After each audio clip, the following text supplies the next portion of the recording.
Hey everyone. Despite taking a week off, it feels normal to sit in front of the camera. I know I kind of bailed out from frustration, but I said I'd post videos from time to time, and I've got a conversation going with Rethinking Jesus. This actually started a month ago on his channel. We had a conversation there, and when you have a lot of stuff to talk about, you really can't put it in the YouTube comment section. So I made a video and invited him to have a look, and took a while to get to it. But anyway, he replied to it. And that's what this is about here. I want to talk about that with him. My name is Dan Paulson, everyone. Let's see what this is. All right, and I'm just going to reply to this one. I think it gets too deep to try and cover the whole conversation here, so I'm just going to pick up where he and I are. I asked him if he had a video up specifically on what he felt that Jesus was. And because I told him, Jesus, I see Buddha, Jesus, Lao Tzu, same fictional character. And you know what? There's many more. If you go to the hero of 1,000 faces, that's what we're looking at right there. It's difficult to see. In fact, I will contend at this point in time right now that there is one human life template that exists all around planet Earth in all myths and religions, that there is something there. The little bits of commonalities that we see, it's much bigger than that. They're all the same. There's one template in use. That's what I go after. And since it's in every myth and every religion, you have to kind of be open to every myth and every religion in order to find the template. That doesn't mean you worship them or you follow them, because there's something in there that needs to be interpreted mentally that the practitioners are not interpreting. And I asked him if he agreed with that. That's what I see. That's already, I'm there. So to pull away from that and say Jesus is something unique and individual, I see a commonality. But I'm gonna point that out to you. I'll show you. I don't have a video specifically on what I believe about Jesus, but I wonder who the master that the Buddha and Lao Tzu teach. Okay, we're going to do that. Do you mean the master is the laws of the universe, consciousness, the Tao, spirit, or the unnameable, omnipotent, omniscient, omnipresent source of all that we generically call God? Then I agree, since the Buddha, Lao Tzu, and Christ all taught that what the master teaches, and quantum physics, which is the master's creator's laws, are what Jesus meant when he said, the Father is in me and I am in the Father. You do believe that religions are all BS? The Father is the higher awareness and Jesus is the consciousness. We are one. We have to know that. But we have to know it's not supernatural, that it's mental. Don't you? I would be happy to have a conversation for your channel, and you can ask me whatever you want. I'm gonna have to show you some things. Yeah, I'm not quite with you on this right here. Do you mean the master is the laws of the universe? No, the master is somebody who knows the pathway to take, to enter. Okay, let's talk about this. I don't know how well you know the Bible. I'm going to just pull a couple things from memory here. The Bible in the very beginning starts off with a monomyth, but since it starts off with creation, there's going to be three templates that are in there. The creation, that only happens once in any myth or religion grouping. One creation in Greek myth, one creation in Hinduism, one creation in Judaism. You don't continue to have creations. So every tradition starts with a creation story, and that's it. But those are all nesting something. They're going to be teaching us things like that we're going to live through cause and effect. Trees that grow up that provide seeds that provide trees more of itself. That's us. When you latch onto something, when you judge something, it's going to continue to cycle right there. It's teaching us that the cycles, that it's going to happen cyclically. We can see that through the creation story, the first creation story. We get to where this is us. What happens is Adam is created. That means each one of us is born. That's the consciousness of each human. And we're connected with God. God is the higher awareness. What is the higher awareness? That's us when we're not living through our memories. When you're tossing and turning at night, 3 in the morning, 4 in the morning, frazzled about things, periodically a voice steps in and says, you got to shut it down. Shh, go to sleep. There's nothing you can do tonight. And while that voice is talking to you, you don't feel the emotional frustration of whatever it is that's going through your mind. You don't feel that anguish at that time when that voice is talking. That's the higher awareness. That's God right there. When you're sitting there with that in your mind and not the memories, you're sitting at the right hand of God. It's a psychological process. It's not a magical process. You have to turn it inward and find what's there. God is a real thing. Adam is a real thing. Eve, who emerges later, emerges as a product of our growth and development in our memories. And at first, we're naked, unashamed in the Garden of Eden. That represents we are individuals. Any man or woman is Adam and Eve, conscious and subconscious. Those are just analogous in a patriarchal society. The offspring are the memories that we're going to have, the things that we've judged, or iterations of us later on. There's a multiple of things going on. But right now we're developing a mental hierarchy. God is there, Adam is there, and then Eve emerges. And we're naked, unashamed in the garden, being told to not eat of the tree of the knowledge of good and evil. Don't go experience life and judge it. But we do. We go and judge life. And then we get covered. That's not physically covered. That's psychologically covered. I now have shame, pain, hurt. I got things I don't want you to know about me. And I'm not living in the Garden of Eden anymore, which was a place of psychological bliss. The Garden of Eden was the kingdom of heaven within, nirvana, before you went through the hell of life. That's why it's guarded. You don't get back there. You were ignorant then.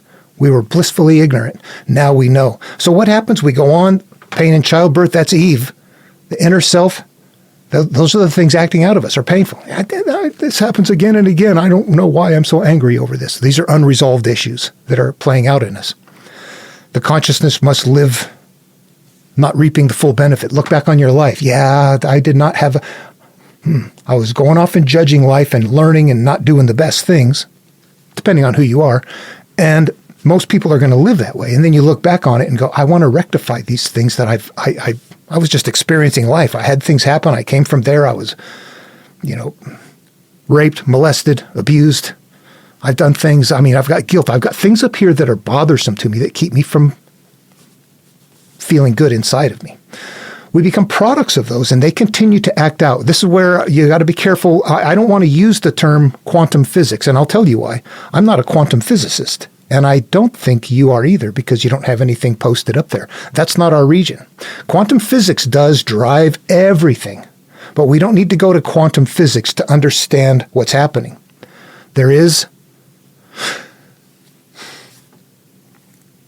When we're holding on to things that are bothersome to us, we're going to keep getting attracted to situations and to people that align with that, and we don't know it.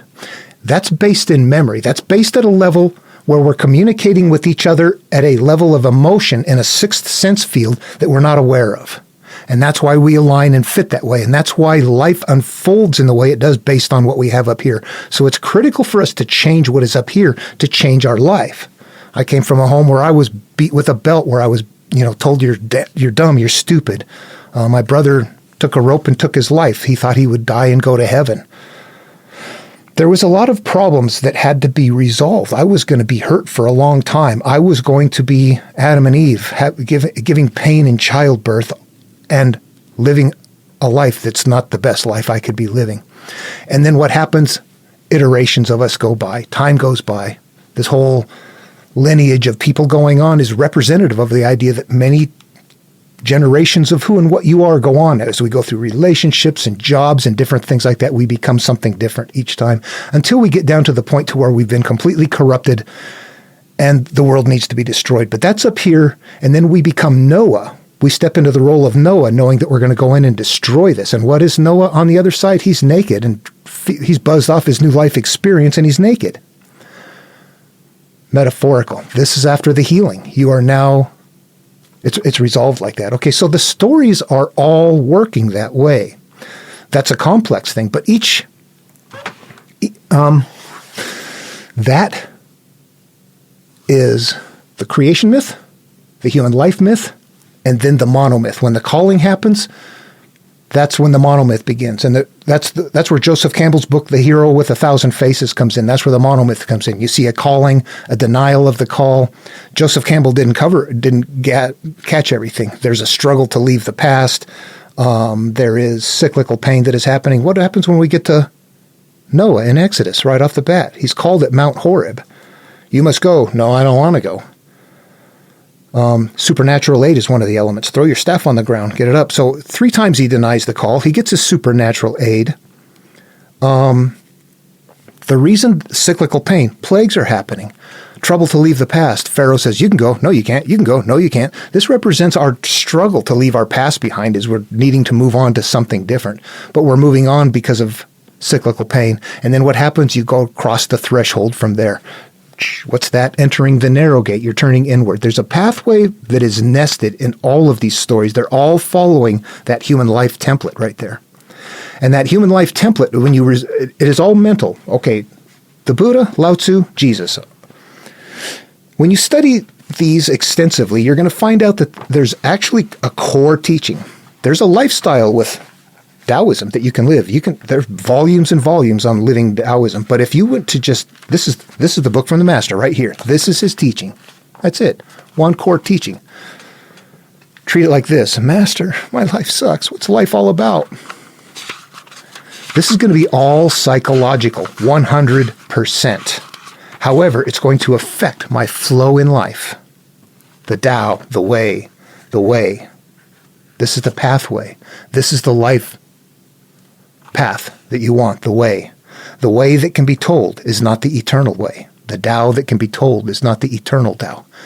Now, these are always going to be cryptic. The master is not going to tell people back then in plain language. Here, if it's for you, you got to figure it out. Master, what? Life sucks. What do I do? The Tao that can be told is not the eternal Tao. How does that help? You got to go figure that out. So you do. Are you the person then whose mind is going to manipulate those words and put them in places? The Tao that can be told. What's the Tao? The Tao is the path. The pathway that can be told is not the eternal pathway. Then what is the eternal pathway? I want the eternal pathway. Is there an eternal pathway? Yeah, there is an eternal pathway. But you know what?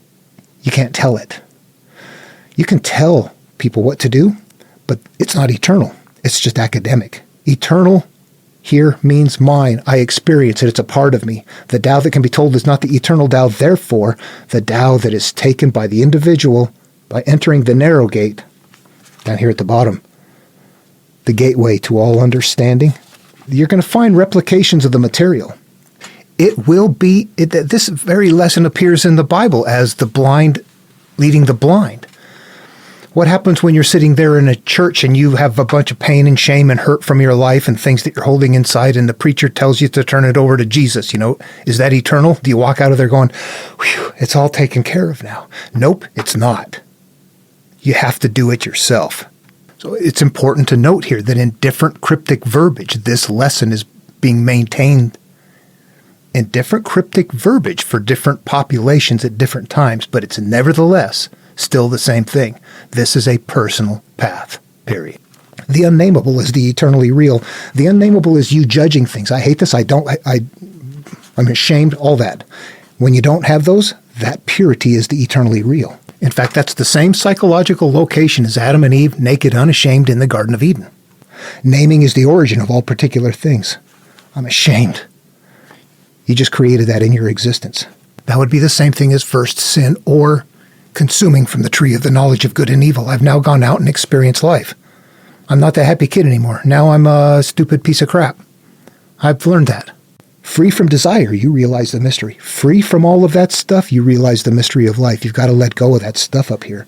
Caught in desire, you see only the manifestations. Caught in hanging on to that, you only see the repetition of it. Buddha, same thing. He's got a pivotal core teaching right here. Buddhism becomes huge. The Pali Canon is a monster.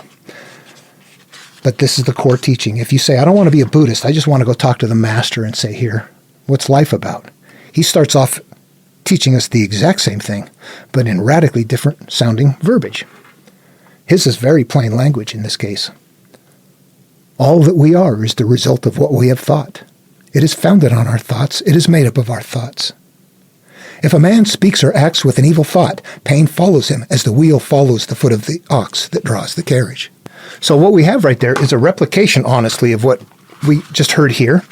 If it's in more plain language, the evil thought we have to understand is more than, I've got pain following me cyclically. The evil thought really is a bad judgment that I'm holding on to. The evil thought here in Buddhism, the same thing as, judging, naming something in Lao Tzu's work, and the same as sinning in Abrahamic work, or, that judgment. Judge not, lest you be judged, for the judgment with which you judge others. Whatever you've There's the cyclical thing right there. However you judge something, that's an experience up here that's left unresolved. It's going to continue to play out in your life that way as long as it's unresolved in that way. And that's where you can say quantum physics comes in, but we don't have to even go there. We just observe it and go, yeah. If you go to that memory back there and go, God, I really don't like it, but you work through it and resolve it until you go, phew, okay, I'm okay with it. Then guess what? The cyclical pain stops. That's what happens when we go through the narrow gate and defeat the enemy. It doesn't mean that I did it. It could be because I'm a victim and now I hate that son of a bitch. I don't like them. I'm ashamed. I'll never talk about this. That right there is the evil thought because it hurts. It hurts us. It's evil to our existence. So anybody who has the evil thought, pain follows as the wheel, cyclical, follows the foot of the ox that draws the carriage. We're drawing the carriage. We are the ones that are in the story. This is about us. We are pulling our cart, the carriage through life, and the pain follows like a wheel with the cyclically coming after us. So what does he have over here? Caught in desire, you see only the manifestations. Caught in hanging on to those things, you only see the repetitions. Same teaching if you understand it. And in the second one, if a man speaks or acts with pure thought, happiness follows him like a shadow that never leaves him. So with this purity there, it never goes away. You're always happy. What does this say? Free from desire, you realize the mystery. So both of these masters are teaching the same thing in cryptic verbiage that are different from each other. And why? It doesn't matter who you are in the world. You're a product of your memories and your thoughts and your judgments. It doesn't matter where you are, what color you are, what country you come from, how much education you have, how much awareness you have, or anything. We live our lives as products of the judgments and experiences that we hold up here. No matter what. So if you want to teach the truth, it doesn't matter who you are or where you are, you have to get to that. What does Jesus have? First, if you get away from Christianity and his ministry, that there's a core teaching there, just like Buddha or Lao Tzu, and it's called the Sermon on the Mount. If you just go there, that's it. If you treat him like the master, a Buddha, a Lao Tzu, or a Jesus, all sitting side by side, what flavor of verbiage do you want to hear it in? But it's going to be the same teaching. And if you don't understand it, it's going to have a different impact. In some cases, you might just think it's weird. In other cases, like in Christianity, you might worship that wrapping paper. Blessed are the poor in spirit, for yours is the kingdom of God. Kingdom of God, kingdom of heaven. This is taught in verbiage that makes it, if you don't follow it, you're going to worship it. If you follow it, you understand that kingdom of God really means that happy nirvana, the inner place. The kingdom of God, that's your higher awareness right there. Well, here's something else that happens in Genesis. Watch. Cain leaves the presence of the Lord in chapter 4, and God returns and calls Noah to go on the adventure. That same motif appeared first in the Babylonian creation epic, the Enuma Elish, as Apsu, the creator god, creates everything, but then he gets put away as everything goes bad. And when Marduk, the called hero, returns, that is when Apsu returns. We get into Genesis, same thing. God disappears and is not there while everything goes bad, but returns when it's time to make corrections. We're going to see that motif reoccur in chapter 12 to chapter 17, where God puts Abram and Sarai at the beginning of the religion in Canaan in a land of famine, replicating what was happening with Adam and Eve in a slightly different way. First sin becomes her being married to Pharaoh and him gathering a bunch of things as a result of it. Plagues come, there's cyclical pain. But where's God? God's not there. God returns when it's time to take Abram and convert him to Abraham. So you have to look for those recurring motifs. God disappears in the early part of the human template, the human life template, and reappears at the beginning of the called hero template. That represents the idea that we were born and living through a higher awareness, but then gradually shifted into living through our memories and experiences and judgments and all that entails from the result of that. However, one day you wake up, you become the called person, and your higher awareness, you learn to re-engage your consciousness with the higher awareness and go, how did Eckhart Tolle say it? He was sitting there in his bed suicidal, thinking, tossing, turning, and he realized somebody else is in here talking. Who are these people in my mind? And he realized, I'm not my memories. And that's exactly what this is. Your higher awareness comes back. Your purity comes back. You know then it's time to resolve those memories so that you can continue to live free of them. The stories always start, the monomyth always starts with God returning at that point when it's time to cross the threshold. So that represents the idea that we go, oh, I'm not my memories. Anyway, okay, Jesus is going to have, all of his teachings are along those lines. The meek will inherit the earth. How does that work? The only way that works is the earth is your personal experience. And as long as you're hard on yourself and you hate these things and you got walls up and everything, you're not going to inherit your life experience. You have to find the purity. You have to be meek. Meek is a way to do it. You have to be gentle and forgiving and understanding in order to face these things and not look at them like, oh, what a piece of shit I am. They're going to hate me. Nobody wants to hear it. We have to somehow get better at looking at things like that. Those who mourn will be comforted. Does that always work? What if you're in a war zone and your family's dying and you're mourning, and does it make you feel better? It really doesn't. The verses don't make sense unless you interpret them. So you have to always treat every verse as if it is analogous verbiage. Every bit of it, 100% of it is encoded. Buddha's karma is Jesus is the measure you mete into others will be likewise meted unto you. And both of those are cause and effect. Buddhists seek emptiness. That's devoid of this stuff in here. Is the same as Jesus's blessed are the poor in spirit. Spirit is what? That's what you're living through in the background. We tend to think, okay, that's this disembodied thing, but it's not. They're using that verbiage.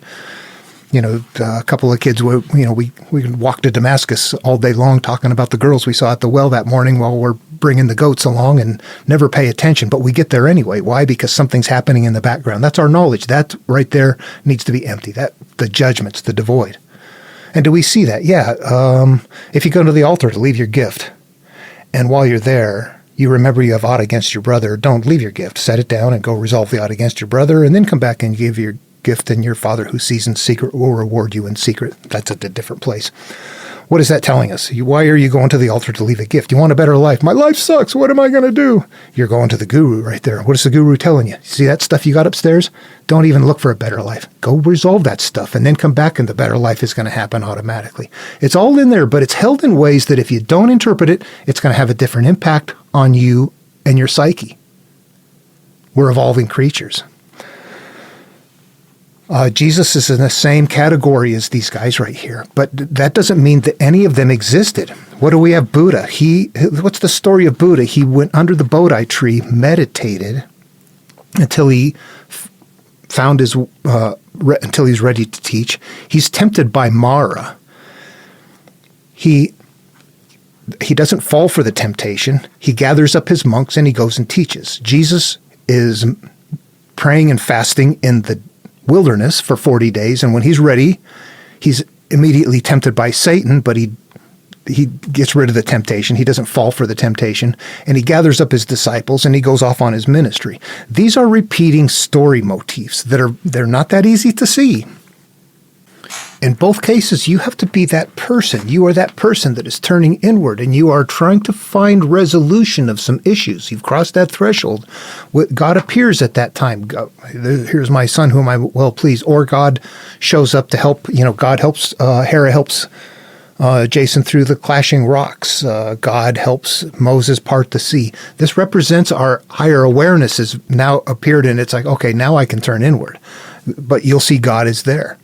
That's because we're now learning this and engaging with it. And it's really old. They were doing this thousands of years ago. And of course, during this time frame of this trying to fast, pray, get away from the things, meditate, somehow get away from it is that we need to heal from, our rehab, whatever the case may be, there's going to be temptation, and you have to resist that temptation. And then when it's time to live life, you're going to gather up your resources. You're going to gather up your inner qualities that you've lost. You got to keep it together. It's a psychological path. However, it has life flow and inner peace implications. the Israelites cross the Red Sea and spend 40 years in the desert is the exact same story motif as Jesus is baptized and spends 40 days in the wilderness. Those are different stories all on that same template right there. Do you see that? That's what I have to say here. I don't know if I covered everything else. I don't want to use quantum physics and talk about this stuff. Quantum physics and Buddha, quantum physics is the core of everything, but it really just muddies up the conversation. Generically, we call God. You know what? I think that I'll tell you what I believe. I believe it's all just energy out there and that it's not conscious, that we are conscious emergent from. We're highly complex forms of electrochemistry coming from simpler forms, but they've been around for so long, we don't even know what they all are. We're only evolving in this physical realm in a very small part of what the universe has. There could be more out there, but I'm not going to... I think that there are things out there dimensionally different that we might say that would be supernatural. There might be something there. We get sensations. We get feelings. I've heard things in my head that turned out, there it happened right there. It's like psychic or something. Are angels guiding you or something like that? And I think it's because we are all existing and we evolved to exist in an emotional collective. And in the same way we can see things, smell things, talk, hear, sense, with our hands, that also, and this is going to be variable depending on the person, and I think of different brain types. I just know that it's variable. Sometimes you get sensations like something's creeping up on you, and something's there. There are people that have that kind of sensitivity that's just really built into them. We can observe it in action, actually, if you go to like a service where everybody is worshiping and you get caught up in the worship and this big singing and you feel this presence almost. It's like this uplifted feeling. What I think that is just the feelings of the people all accumulated, but we're caught up in that. We're all adding to it. It would be like if one person was humming something, and then somebody else joined in, and pretty soon there was 100 people all doing that sound would get louder and louder and louder, and it would become something that you can't produce on your own. I think that's what's happening there. People are getting a certain feeling, and that feeling, everybody's feelings are getting added together, and we're in that field. That would be an emotional field and then we're using the central nervous system instead of to use that. But it seems magical because it comes in through the back door kind of. It's like, how did I know that? It happens so much that it's like, okay, it doesn't matter what religion you were in or anything like that. You can also get together and, really get into it down and have people go do things at protests or, get caught up in doing things that they never would have on their own. So we can see that energy field in action right there. We can observe it. You can imply that it's there. To me, that's what's self-evident. Things like that where you look at it and go, yeah, that's there. I've experienced that. I heard Larry's dead before I found my brother. What was that? My head put in the words, but he was crying out to me while he was he took a rope. It wasn't instantaneous. So there was a point in time where he would have been reaching out mentally to me. Nobody else heard it. It was just me. So, is it there? Sure. It was something to me. But at some point, it's an anecdotal story then too, isn't it? Anyway, okay. I know this gets big. There's no easy way to do it. I don't know if that makes sense. I see where you are, but I see you in kind of a rabbit hole, perhaps, that it's like a different variation of the religion, perhaps. I honestly wouldn't interview you and ask you what you have. I would say, you know what, that's not what I'm finding. There's something much more than what you're seeing right there. It's global. It's bigger. It's not isolated to any one religion, and Christianity is only 2,000 years old. Jesus is not only the Buddha and Lao Tzu, but he's also Moses, Noah, Marduk, Muhammad, Gilgamesh. It's in the Bhagavad Gita, Arjuna. There are so many heroes, Hercules, from Greek mythology and from, you would call them prophets instead of called heroes when you go to the religious genre, but they're all on the same template. How is it we give credibility to Moses' staff but not Thor's hammer? same component part of the story. Or Merlin the magician, who's along with King Arthur, same component part. Or the Force with Luke. Jason sails. He struggles to leave the island of the women, struggle to leave the past. Cyclical pain. Phineas has his food defiled daily. They finally get past there. They go through the clashing rocks with Hera's help, off onto the adventure. And, instead of Moses, we've got plagues happening. You can go, no, you can't. Crosses the Red Sea into the desert. Yeah, they're the same template. Completely different story on one template. What's that template? That template is a human life template. That's what we're after, right there. All right, I have dug into so much material for so long now and just played with it and manipulated in my mind to the point that I find that template is the core, and that template, creation is your birth and how you start and how life is going to work. Then it goes into your normal life template. You're going to start off unaware. You're going to experience life not knowing and doing the best up until the point that your life is frazzled. Some people stop right there. However, if you are the kind of person that is going to, if you're the rare person that's going to understand that your consciousness, you're going to understand consciously that your higher awareness needs to be in your mind. You need to be living through there, not through the memories. And the way to not live through the memories is to go resolve the memories. Otherwise, they're going to continue to reoccur. That's what the teaching is. And then you reemerge from that back into normal life, having improved life conditions. That is taught that is the core template in every myth and every religion, right there. That very teaching is nested right in the idea that that gift at the altar, don't leave it. Don't look for a better life. Go resolve this stuff, and it happens automatically. Bingo. We know that. We see that. All right. So logically, what does that mean? That the template is 100% human psychology and life experience, and life flow as a result. 100%. However, in Taoism and Buddhism, they stay close to that. They don't teach anything way off. They don't teach anything supernatural as a result. Now, they've got supernatural carrier elements, but they don't actually believe in them. They're story elements. Mara the Temptress is known as life temptation, not an actual entity like the devil or Satan. It's not the same. Those elements stay in place, but the way they look on the outside as analogs look different. So in both cases, they simply mean life temptation. However, mentally, people are going to treat them completely differently.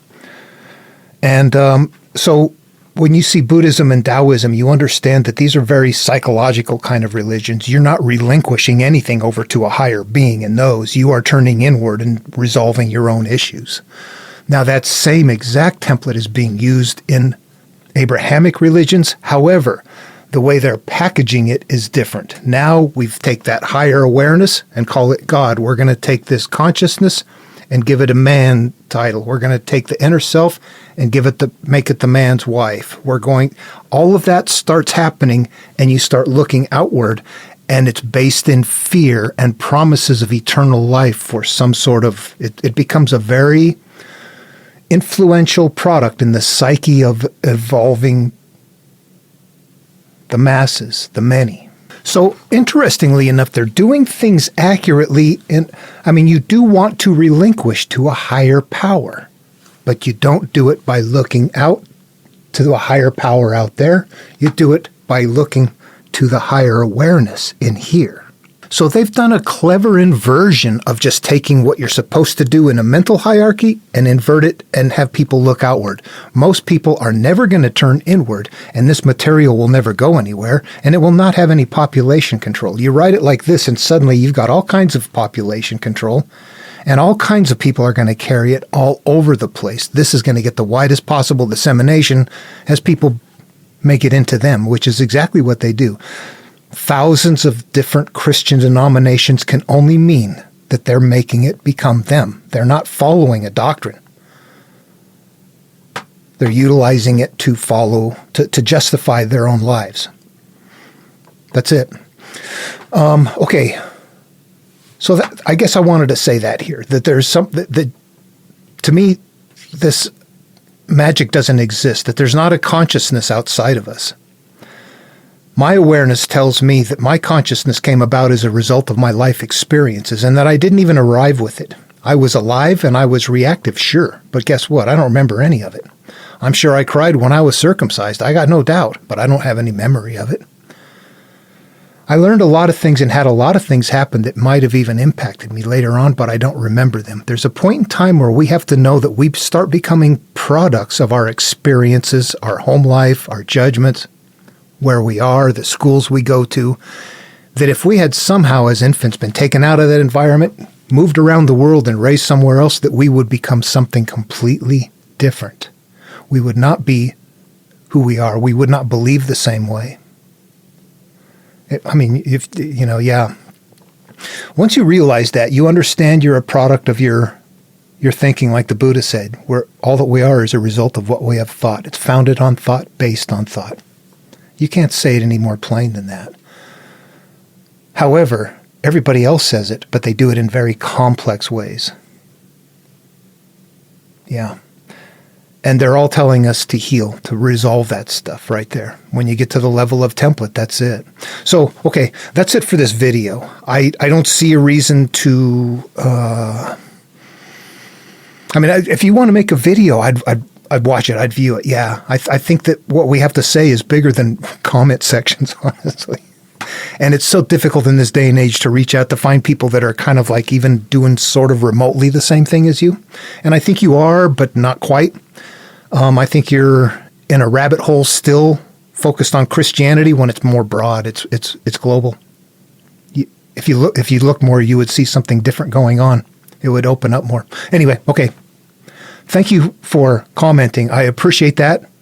This has been positive and helpful for me. Yeah, thanks. Have a good day.